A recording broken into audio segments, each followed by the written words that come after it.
नमस्कार दोस्तों। अभिव्यक्ति चैनल में आप सभी का स्वागत है।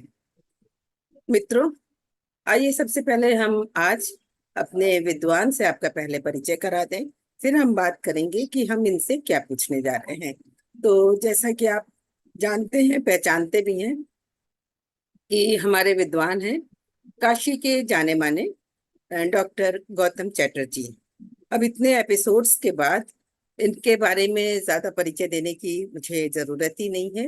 इन्हें विद्वान कह देना, सहज सरल कह देना मेरे ख्याल से पर्याप्त है। तो डॉक्टर गौतम चैटर्जी, आपका इस अंक में स्वागत है। आनंद आनंद। गौतम जी, आज एक प्रश्न मन में उठा, या कहिए एक अनुभव ऐसा हुआ कि हम जब प्रेम करते हैं या जब तक प्रेम को नहीं पाए रहते हैं तो बड़ा डर रहता है, मिलेगा नहीं मिलेगा। जिसको कहना चाहिए कि पाने की में भी संदेह रहता है और खो जाने का डर भी रहता है। लेकिन जब वो प्रेम मिल जाए हमें, तो कुछ दिनों बाद या कई वर्षों बाद साथ रहते रहते प्रेम करते करते भी कभी ऐसा क्यों हो जाता है कि हमें संदेह होने लगता है। प्रेम पर नहीं, बल्कि जिस व्यक्ति से हम प्रेम करते हैं, पता नहीं अनजाने में क्यों संदेह होता है। वो संदेह भी कई तरह का होता है, लेकिन एक संदेह जो होता है अक्सर कि ये हम जितना प्रेम करते हैं वो भी मुझे उतना प्रेम करता है कि नहीं करता है, या ऐसा तो नहीं कि वो किसी और से प्रेम करने लगा है। तो पहला तो ये प्रश्न है कि प्रेम में भय क्यों होता है कि हमें मिलेगा या नहीं मिलेगा, और दूसरा जब मिल जाए तो संदेह क्यों, ये बताइए। अच्छा, ये मेनका जी, जी। एक गौर करने की बात है कि हम लोग जब से ही अ, इस पूरे विश्व में हम लोग जब जन्म लेके आते हैं और हम लोग साहित्य कला की दुनिया में जाते हैं, तो देखते हैं कि जितना भी साहित्य है वो इसी विषय पर केंद्रित है, और जितनी भी कलाएं हैं वो भी इसी विषय पर केंद्रित है। यानी मुझे ये लगता है कि लगता क्या है, ये है भी कि मनुष्य की जो स्वाभाविक टेंडेंसी है, या हर जीव की जिसमें भी प्राण है, जैसे वृक्ष में भी प्राण है, नदी में भी है, सब में, जी। पूरे जीवन में जहां भी जीवन है, सबकी टेंडेंसी है प्रेम की ओर, बिल्कुल। है ना। शायद इसीलिए हम लोग जो भी साहित्य, कहानी, कविता कुछ भी पढ़ते हैं, तो वो उसमें प्रेम की बात आती हम्म। है। और जैसे ही उसमें दूसरी चीजें आते हैं जो प्रतिकूल महसूस होते हैं, जैसे संदेह है, भय है, और घृणा है, ये सब कुछ उसमें उसको, कहानी को कहानी बनाते हैं, ड्रामा बनाते हैं, फिल्म बनाते हैं, तभी वो देखते हैं। लेकिन शुरू से अंत तक प्रेम नहीं दिखता है किसी भी कहानी में, किसी भी फिल्म में। हाँ, पर प्रेम का तो आपने, वर्चस्व है, क्योंकि प्रेम से अगर किसी हाँ, पशु पक्षी किसी पे भी हाथ फेरा जाए तो वो प्रेम को समझता है। है ना। अब आप बिल्कुल। देखिएगा कि अ, मेरा ध्यान अभी गया कि वेद जो हमारे यहाँ है, ऋग्वेद, हम्म। वो जो वो जब विराम लेता है अपनी बात पर, पूरा ऋग्वेद जब विराम लेता है, तो उसका जो अंतिम चैप्टर है और उसका जो अंतिम मंत्र है, कहा जाए 4 मंत्र है अंतिम चैप्टर में, उसमें वो समन्वय और एकता की बात करता है कि लोगों के बीच में एकता स्थापित हो प्रेम से। तो यानी ऋग्वेद यानी वेद ही शुरू होता है अग्नि से, और जहां पर उसका समापन होता है, विराम लेता है, वो उसको वहां पर उस जमाने में, जैसे हमने कहा था कि अ, संहार का मतलब डिस्ट्रक्शन नहीं होता, वहां पर संज्ञान है। संज्ञान का मतलब कॉग्निशन नहीं लेना, बल्कि उस संज्ञान का मतलब समन्वय, एक होके होना, सभी प्राणियों में समन्वय हो, एकता, कम से कम पहले दो प्राणियों में हो। और हम लोग प्रेम बोलते ही पहले पुरुष स्त्री में आ जाते हैं, चलिए उसी में हो। तो अ, पुरुष स्त्री की बात से भी मुझे, जैसे पहले वेद की बात ध्यान में आई, वैसे एक तरफ और ध्यान गया प्रेमचंद कहा करते थे कि जो स्त्री से प्रेम नहीं कर सकता उसके राष्ट्र प्रेम पर भी मुझे विश्वास है, बिल्कुल। देश प्रेम में भी मुझे विश्वास है। सही बात है। बिल्कुल। तो प्रेम नहीं कर सकता है ना, यानी प्रेम करना हम लोगों में स्वाभाविक प्रवृत्ति है। तो फिर प्रेम में दूसरी चीजें क्यों आए? कहानी में तो समझ में आया कि कहानी जीवन में भी होता है, इसलिए उसको लेकर के हम कहानी में भी रखते हैं, ड्रामा में भी रखते हैं, फिल्म में भी रखते हैं, और अंत में फिर प्रेम की जीत दिखाते हैं। और उसमें भी जब साहित्य की बात हुई तो विश्व साहित्य में सबसे अच्छी कहानी जो मुझे प्रेम कहानियों में, अगर 10 कहानियां रखी मेरी अनुसार, मैं अपनी लिस्ट बनाऊं, सबसे ऊपर मैं प्रेमचंद की कहानी रखता हूँ खुद ही। तो प्रेम को लेकर अलग अलग दृष्टियां हैं प्रेम साहित्यकारों की, दार्शनिकों की, जिस पर हम लोग काफी बात कर चुके हैं। अब प्रेम करते हैं और उसमें भय क्यों होता है, घृणा क्यों होती है, या आपने पूरा संदेह क्यों? इसका एक रेडीमेड उत्तर भी हो सकता है, लेकिन हम लोग इस संवाद में, इस अंक में हर बार ये कोशिश करते हैं कि हम लोग की बातचीत में से कोई लाइट अपीयर हो, इमर्ज करे, जो पूरे विश्व का कल्याण, सबके काम हो, है ना। जी। नहीं तो सारी बातें दोहराने का कोई मतलब नहीं होता है। मतलब इसके जो रेडीमेड आंसर्स हैं उनको आप भी बता सकते हैं, हम भी बता सकते हैं। और उस दिन मधुलिका जी ना, मधुलिका जी नाम है, मधुलिका जी ने कहा भी कि वो कोई तीसरा व्यक्ति आता है और हम लोग उसकी बातों में चले जाते हैं।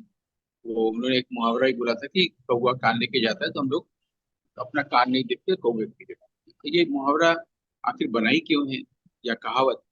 ये कहावत इसलिए बना क्योंकि 95% से ज्यादा यही दिखता है।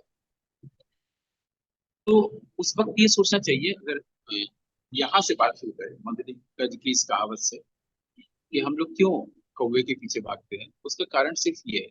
वो भी उस वक्त बताया गया था कि माइंड हम लोग का वीक होता है इसलिए, लेकिन उसको एक नए ढंग से देखें कि उसी समय अगर हम लोग सवाल पूछे कि जो व्यक्ति दो व्यक्तियों के बीच में, यानी नायक नायिका के बीच में जो प्रतिनायक बन के आ रहा है, जिसको आजकल खलनायक बोलते हैं, ये सब शब्द इसलिए प्राचीन भी हम बोलते रहते हैं, जैसे संहार, संज्ञान, ताकि लोग उससे भी परिचित होते रहे, है ना। जैसे प्रतिनायक आजकल नहीं बोलते, प्रतिवचन नहीं बोलते, उसी तरह से पताका नायक नहीं बोलते, ये नाट्यशास्त्र की शब्दावली है। पताका पताका नायक का नायक क्या मतलब होता होता है? है, जैसे पताका नायक क्या होता है कि जैसे हम लोग फिल्मों में या कहानियों में देखते हैं, हीरो के साथ एक और सहयोगी नायक होता है ना। मान लीजिए कि कोई भी फिल्म ले लेते हैं, उसके साथ तेरे के लिए भी एक, पहले के फिल्मों में भी रहते थे शम्मी कपूर, राजेंद्र कुमार के साथ कोई और, जो प्राय कुछ कॉमेडी भी करता था, है ना।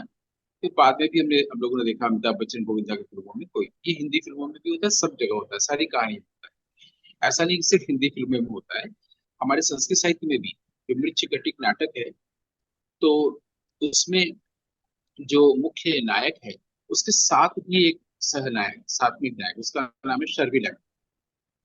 तो ऐसे ही वसंत सेना जो नायिका है, उसके साथ भी कोई है सहनायिका, मदनिका है। तो जैसे शकुंतला है, उसके साथ अनुसुईया है, प्रियवदा है, तो सहनायक सहनायिका को उस नाट्यशास्त्र की भाषा में पताका नायक या पताका नायिका कहते हैं, है ना। तो लेकिन प्रतिनायक जो होता है या प्रतिनायिका जो होती है, प्रतिनायिका भी ऐसी होगी, जैसे मंथरा प्रतिनायिका हो गई, जो कान भरती है कैके की। तो अब ये जो तीसरा व्यक्ति आता है और जिसके कान भरता है, उसी वक्त वो प्रश्न कर सकता है कि उसको इसमें क्या रुचि है। माने वो जो कान भर रहा है कि देखो तो कौवा ले गया, तो उसको इसमें क्या रुचि है, उसका इंटेंशन क्या है, यहाँ से प्रश्न वो अगर करे, तो जो एकता, समन्वय और संबंध वाली बात है, वो उसका कभी भी अ, उसकी रक्षा हो पाएगी, बल और उसको उसमें असुरक्षा नहीं आएगी। नहीं, कभी कभी एक तो ऐसा भी होता है, आपने ये कहा कि उसी समय अगर हाँ, प्रश्न करे, तो कई बार ऐसा होता हाँ, है कि आपने आपसे किसी ने कुछ कहा और आपने कहा कि तुम्हें क्या रुचि है, तुम क्यों उसके बारे में अच्छा बुरा जो भी बोल रहे हो। तो एक बहुत रटा रटा ऐसा जवाब होता है कि भाई हम तो तुम्हारे हितैषी हैं, मुझे ऐसा पता चला, तो तो मैं उस बुरी राह ठीक, से बचाने के लिए या बुरे व्यक्ति से बचाने ऐसा के लिए करो, मैंने ठीक है, तुम्हें अच्छी बात बताया। है। ये लेकिन हम लोग जवाब होता अभी, है। हाँ, तो अभी हम लोग इस अंक में, जिसमें बहुत सीमित समय होता है, उसमें हम लोग नया अप्रोच ढूंढने की कोशिश कर रहे हैं। क्योंकि इस विषय पर बहुत फिल्में बनी है, बहुत सी कहानियां लिखी गई है, वैदिक साहित्य भी है, लौकिक साहित्य भी है, सब बहुत कुछ कहा जा चुके हैं। हम उनमें से ढूंढ रहे हैं कि कोई नया अप्रोच ऐसा हो सकता है जो सहज भी हो और कभी भी प्रेम संबंध में कोई आघात न पहुंचे, ताकि किसी को भी आहत कोई ना हो, हर्ट ना हो। ऐसा एक तीसरा या अनंत के बाद वाला रास्ता ढूंढने की कोशिश कर रहे हैं, है ना। जी। तो पहले तो ये अप्रोच ले रहे हैं कि वो ये देखे कि जो तीसरा व्यक्ति उसका शुभ करने आया है, वो तीसरा है ना, जी। भले ही वो प्रतिनायक या प्रतिनायिका नहीं है, लेकिन वो उसका इंटेंशन क्या है। प्रथम दो के बाद, नायक और नायिका के बाद जो तीसरा व्यक्ति आ रहा है, ये वाला अप्रोच मुझे इसलिए अभी आ रहा है कि हम लोग, मैं न्यूज़पेपर में था तो मेरे अंडर में जो लड़के काम करते थे, वो लोग आके जब कोई कोई भी क्राइम की खबर दे रहे हैं, तो बोलते थे कि यहाँ पर, मान लीजिए कि बनारस शहर है, तो चौक में गोली लग गई और उसमें से दुकानें बंद होना शुरू की हुई है, भगदड़ मची और सोनारपुरा तक आ गई। एक उदाहरण दिया है। तो मैं कहता था कि उल्टा चलो, मैंने तुमको जिसने कहा उससे पूछो कि उसको किसने कहा, मैंने सोनारपुरा से चौक वापस। ठीक है, ये मैं बहुत सारे मिस्ट्रीज भी मैंने इस तरह से सुलझाया है, मर्डर मिस्ट्रीज, और सही जगह तक पहुंचे हैं। उसमें ये बात हम कहते हैं उल्टा चलो। ठीक, पता चलता था जब वो ऐसे पूछना शुरू किया तो पता चला कि वहां कोई गोली नहीं चली है और दो सांड आपस में लड़ गए थे। उससे भगदड़ मची और अफवाह को जन्म मिला, और वो अफवाह बढ़ते बढ़ते सोनारपुरा तक आ गया कि गोली चल गई और ऐसा ऐसा। है ना। ये तब हो पाया जब हम उल्टा चले। अगर हम भी उसी के अनुसार आगे बढ़ते तो सोनारपुरा वाली अफवाह लंका बीएचयू तक पहुंच जाती ना। तो ऐसे कई टिप्स अपने लड़कों को हम देते थे कि अफवाह और न्यूज में कैसे फर्क करें, और कैसे किसी न्यूज को न्यूज रहने दें और किसी भी बात को अफवाह न बनने दें। क्योंकि अगर हम ही नहीं, हम ही बनाएंगे तो फिर जनता तो बनाएगी ही। तो न्यूज़पेपर का काम सिर्फ ये नहीं होता कि इन्फॉर्म करना या एंटरटेन करना, इनलाइटन करना भी होता है। तो तब होगा ना जब आपके पास कोई अफवाह नहीं रहेगी, आपके पास कोई कंफ्यूजन नहीं रहेगी। बिल्कुल। तो आप खुद ही भयभीत हो गए हैं। तो इस अप्रोच को यहाँ पर अभी लगा रहे हैं, एक और कोई नया अच्छा अप्रोच ढूंढने के लिए, कि अगर उसको पूछे कि, उसको पूछे भी नहीं, जानने की कोशिश करें। पहले ध्यान ये जाए कि उसका इंटेंशन क्या है। अच्छा, उसका जब भी कोई इंटेंशन होगा, तो ऐसा तो अगर वो शुभ सोचता है तो वो तो चाहेगा ना कि ये प्रेम संबंध कंटिन्यू करे। पहला तो शुभ बिल्कुल। यही हो गया। क्योंकि हम जो डायरेक्ट या इमीडिएट किसी चीज को देख रहे हैं या फील कर रहे हैं, वही तो पहली चीज हुई ना। हमारा जो किसी भी व्यक्ति के प्रति, मान लीजिए मैं एक स्त्री हूँ और आप पुरुष हैं, तो पहला जो भाव आया था इन दोनों के बीच आया था ना, तब तो तीसरा था नहीं। अब अगर वो बता रहा है कि उसका कोई भी नेगेटिव बता रहा है, नेगेटिव ही बताएगा। ठीक है, और उसका भला करने के लिए, तो और हम नेगेटिव देखना शुरू करते हैं, यानी कौवे के पीछे जाना शुरू करते हैं। उसमें दो बातें अपने आप आ जाएंगी। पहले तो हम लोग को ये सोचना चाहिए कि उसका इंटेंशन क्यों, क्या है। अगर वो उससे पूछा कि तुम अगर मेरा शुभ सोचते हो या सोचती हो, तो तुमको तो इस विषय को लेकर के आनंदित होना चाहिए। तुम जब जो देख रहे हो, कोई जरूरी कि उसे मैं भी देख रहा हूँ या देख रही हूँ।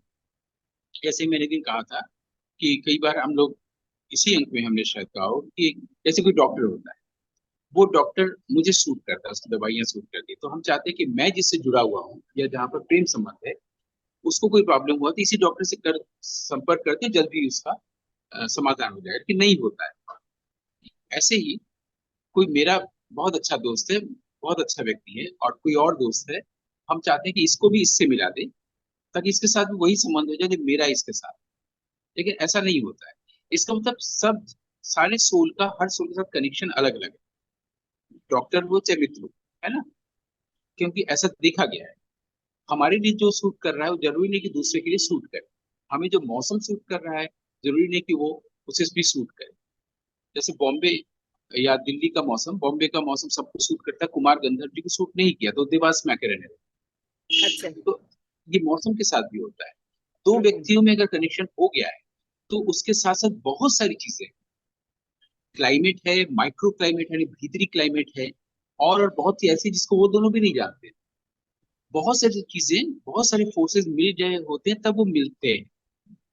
तो एक तो इंटेंशन पर सवाल उठाना होता है, दूसरा उसी समय एक तो ये ध्यान देने की जरूरत हो रही है कि तीसरा व्यक्ति जो इन दोनों माइक्रो क्लाइमेट जो एक हो गए, समन्वय समन्वय हो चुका है, जहाँ एकता हो चुकी है, हम्म। वहां पर तीसरा व्यक्ति जो कुछ भी कर रहा है, एकता की जी। रक्षा नहीं कर पा रहे हैं। और जरूर जरूर वो हमारे माइंड का यूज कर रहा है। माइंड का यूज क्या, माइंड में जो वीकनेसेस है, जैसे या तो वो हमें कुछ लालच दे रहा है, या तो हमें डर। जैसे मैं रविन्द्रनाथ ठाकुर के राजा नाटक का बहुत बार उल्लेख करता हूँ कि जब रानी आके अंधेरे कमरे में आई जहां उसको राजा से मिलना है, तो परिचारिका से कह रही अंधेरा क्यों है, इसमें लाइट क्यों नहीं है, लाइट जलाओ। तो बोलती कि नहीं मुझे यही आदेश है। बोले मैं तुझे मोतियों की माला दूंगी, यानी पहले लालच दिया। तो भी वो अपनी जगह पर अडिग रही, हम्म। क्योंकि वो राजा से वो परिचारिका प्रेम करती है। यहाँ पर प्रेम वो वाला प्रेम नहीं है, मान सम्मान और श्रद्धा आदर वाला प्रेम करती है। रानी को राजा दर्शन दे, उसने पहले मोतियों की माला ऑफर की, हम्म। जिसको उसने ठुकरा दिया। फिर उसने कहा कि इसी राजा ने तुम्हारे पिता को कैसे जेल में कैद किया था याद है, यानी डराया। यानी माइंड के पास दो वीकनेस होती है ह्यूमन माइंड में, एक प्रलोभन, एक भय, जिसका इस्तेमाल करके कोई तीसरा व्यक्ति प्रवेश कर सकता है हमारे जीवन में।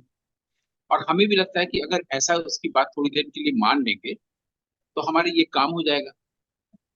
यानी हमारे माइंड की वीकनेस होती है। अब हम माइंड की बात मानते हैं, ठीक, और माइंड की बात मानते हैं अपने इंटेलेक्ट से, बुद्धि से, और उसको सच मान समझते हैं, इसलिए हम तीसरे व्यक्ति की बात मानते हैं। ठीक, ये पहला अप्रोच अभी ले रहे हैं। उससे क्या होता है, हम किसी चीज का इंसल्ट करते इंसल्ट कैसे? हैं। जैसे मान लीजिए इंसल्ट करते हैं, हमारे पास अगर प्रेम आया है, अभी थोड़ी देर के लिए स्त्री पुरुष पर हटा के दूसरी बात कर लें, प्रेम आया है, शांति आई है, प्लीज आया है, आनंद आया है, ठीक है, आप अकेले कमरे में हैं, आपका शांति। जैसे ही आपने सोचना शुरू किया कोई भी चीज और आप अशांत हो गए, ब्लड प्रेशर बढ़ गया, शुगर लेवल डाउन हो, कुछ भी हो गया, तो आपकी शांति को किसने डैमेज किया? सोच विचार ने, माइंड ने। बिल्कुल। ठीक, अब हाँ, तो यानी हमने शांति का इंसल्ट किया ना। ईश्वर अगर शांति के रूप में मेरे पास आया था, ईश्वर अगर आनंद के रूप में मेरे पास आया था, ईश्वर अगर प्रेम के रूप में मेरे पास आया था, तो वो मेरे कमरे में आके बैठा है और मैं उस आगंतुक को अटेंड नहीं कर रहा हूँ। मेरे घर में कोई आया है, मेरे अपार्टमेंट में, मेरे घर में, और हम उसका इंसल्ट कर रहे हैं, वो दोबारा नहीं आएगा ना।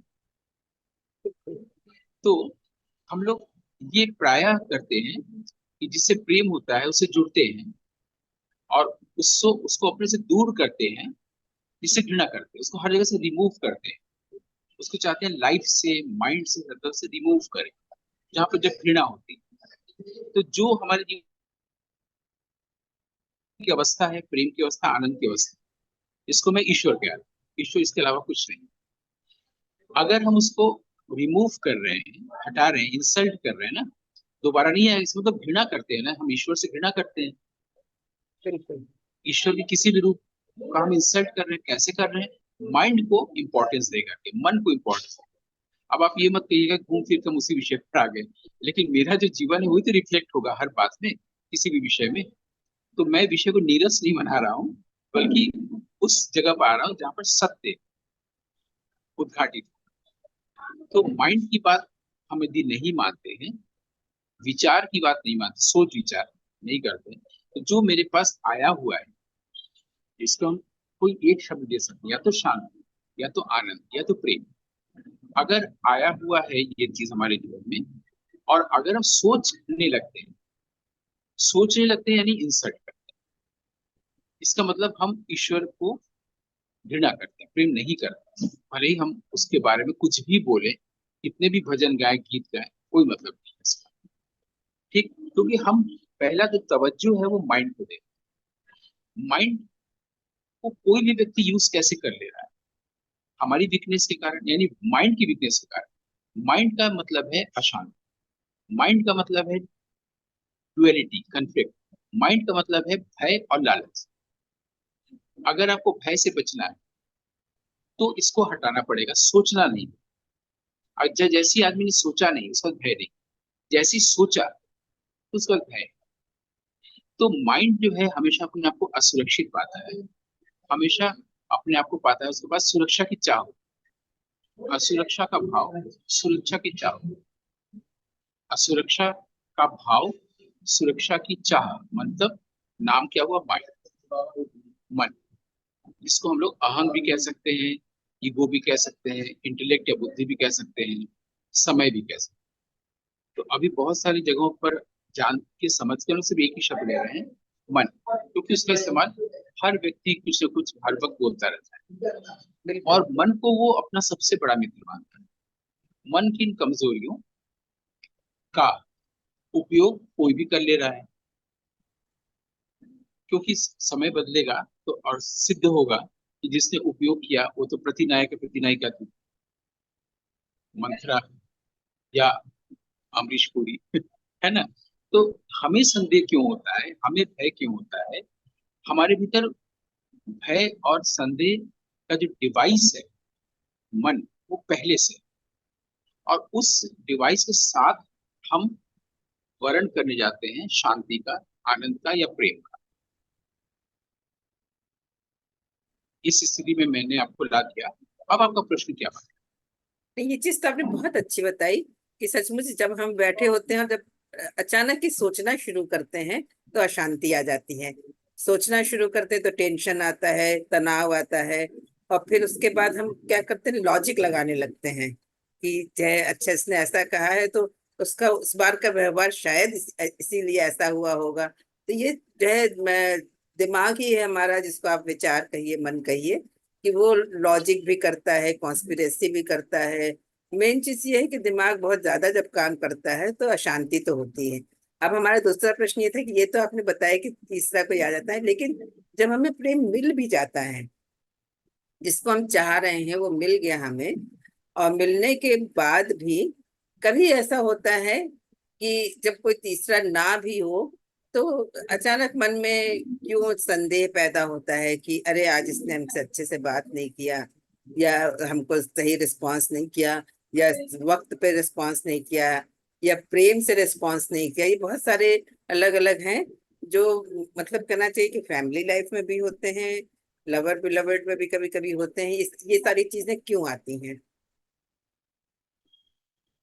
हम ये लवर बिलेविड की अभी बात कर रहे हैं, राम सीता की बात कर रहे हैं, और राम को भी हम भगवान मानते हैं, और हाँ। दशरथ पुत्र राम को भी की भी बात हो रही है, और उस हम्म। राम की भी जो ढाई आंखें, राम में आप देखिएगा ढाई आंखें है, राम का ही दूसरा राम में नाम है ढाया प्रेम। कर, राम में तो र दो।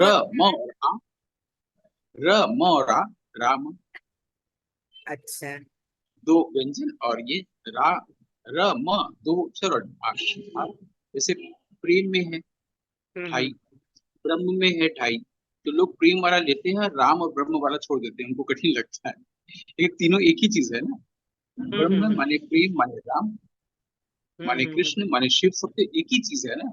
हम लोग इतना हम्म। सारा चीज भेद करके रखते हैं, हम नहीं भेद करते, माइंड भेद करता है, माइंड का स्वभाव है भेद करना। और जब माइंड भेद नहीं कर पाता, वहां पर प्रेम होता है, दो व्यक्तियों में, ईश्वर और व्यक्ति में।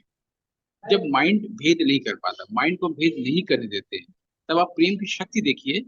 जो माइंड हमारा इतना प्रधान मित्र है, उसको भी हटा के कोई भाव आता है, वो प्रेम होता है, और उसका क्रेडिट हम सामने वाले को देते हैं, जबकि वो हमारे ही भीतर है, जिसने माइंड को स्थगित कर दिया है। माइंड से पावरफुल कोई चीज आया है, तो जाहिर है कि वो जो ढाई आकर है, वो ब्रह्म है, राम है, प्रेम है।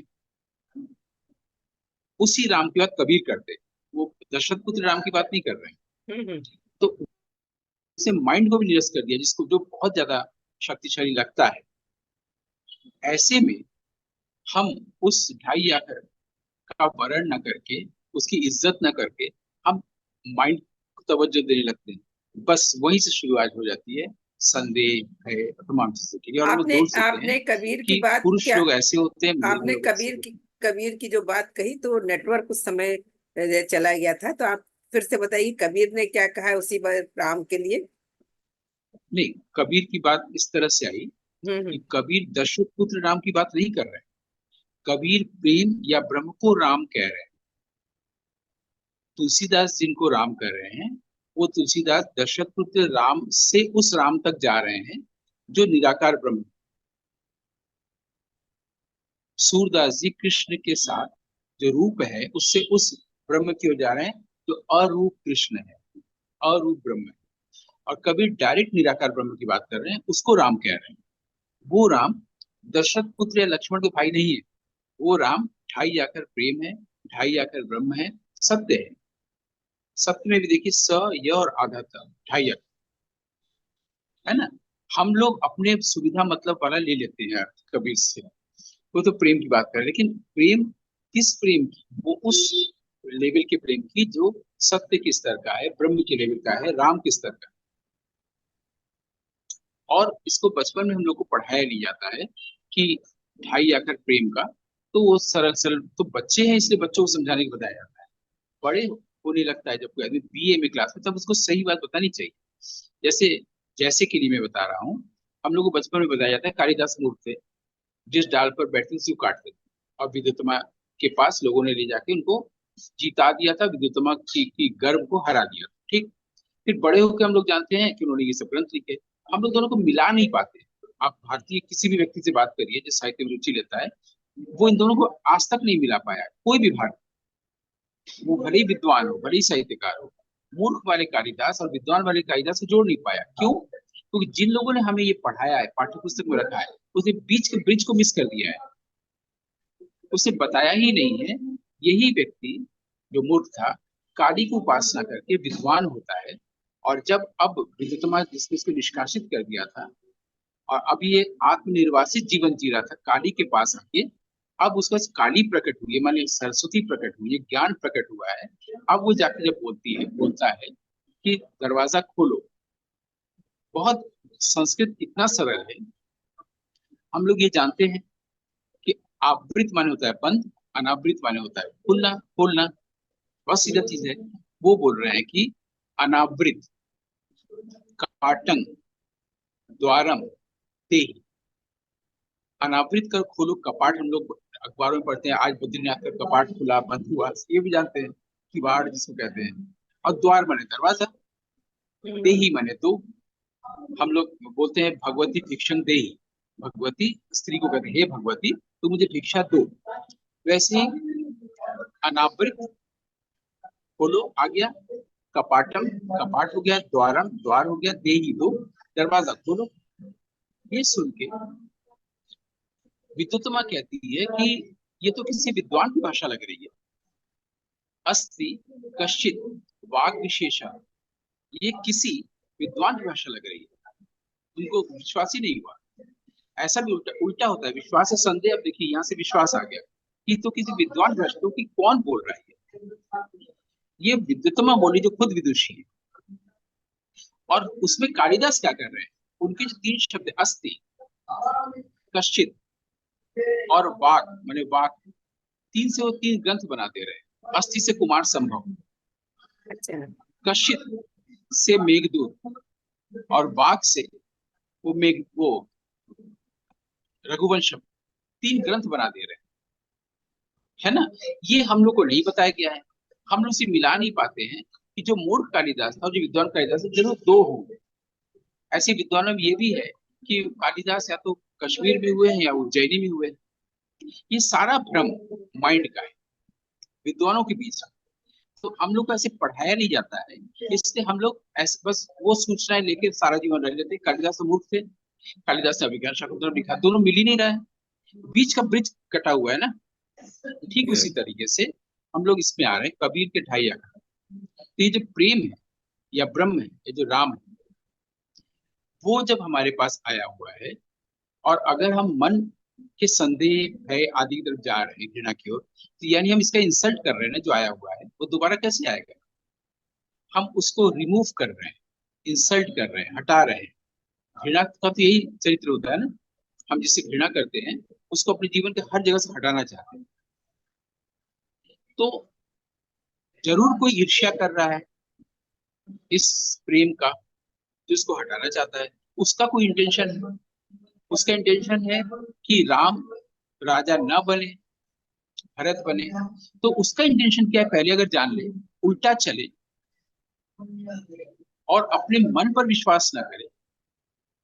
जो व्यक्ति माइंड की बात नहीं मानेगा, वो व्यक्ति जो कुछ उसके जीवन में आया रहेगा, शांति या प्रेम या आनंद, उसकी रक्षा करने। और जिस वक्त वो सोच नहीं रहा है, उस समय उस वक्त भय नहीं है, उस समय उसके पास क्या है, शांति है या प्रेम है या आनंद। मैं आपसे ये मैंने प्रश्न किया था, इस स्थिति में आपको लाने के बाद अब क्या प्रश्न बनता है कि जब आपको क्लियर हो गया कि माइंड है, माइंड का कोई उपयोग कर रहा है, माइंड का उपयोग करने हम दे रहे हैं, यानी माइंड दे रहा है। तो जब माइंड क्लियर हो गया, बिल्कुल व्यक्ति क्लियर हो गया, इंटेंशन क्लियर हो गया, ये जब क्लियर हो गया है, अब जब जहां से प्रश्न आपने आरंभ किया था, अब आपका प्रश्न क्या बना? अब तो कहना चाहिए कि जय जितनी भी संदेह थी, जितने भी अंधेरा था, वो तो छट गया ना। अब तो समझ में आ गया कि अगर हम, अरे अक्सर ऐसा होता भी है क्योंकि जब हम किसी से, कोई भी हो प्रेम में, तो जब हम करते हैं प्रेम, तब उस समय मन में संदेह नहीं होता है, मन बिल्कुल जो है उज्जवल होता है, बिल्कुल। तो संदेह नहीं करें या ना करना चाहिए, ये भी नहीं बोलना चाहिए, भी माइंड आ जाएगा। हम लोग सीधा सीधा कॉमन सेंस क्यों नहीं सोचते हैं? हाँ, प्रेम है बिल्कुल वाले हृदय की बात है ना, हृदय की बात है, माइंड की बिल्कुल बात ही नहीं बिल्कुल है। माइंड बिल्कुल। का मतलब ही है मंथरा, हाँ, मंत्रा, अब बिल्कुल। वो उसका उपयोग कर लेगा। हम्म। मन का मतलब भ्रम, मन का मतलब संदेह, मन का मतलब भय, मन का मतलब असुरक्षा, मन का मतलब सुरक्षा की चाह।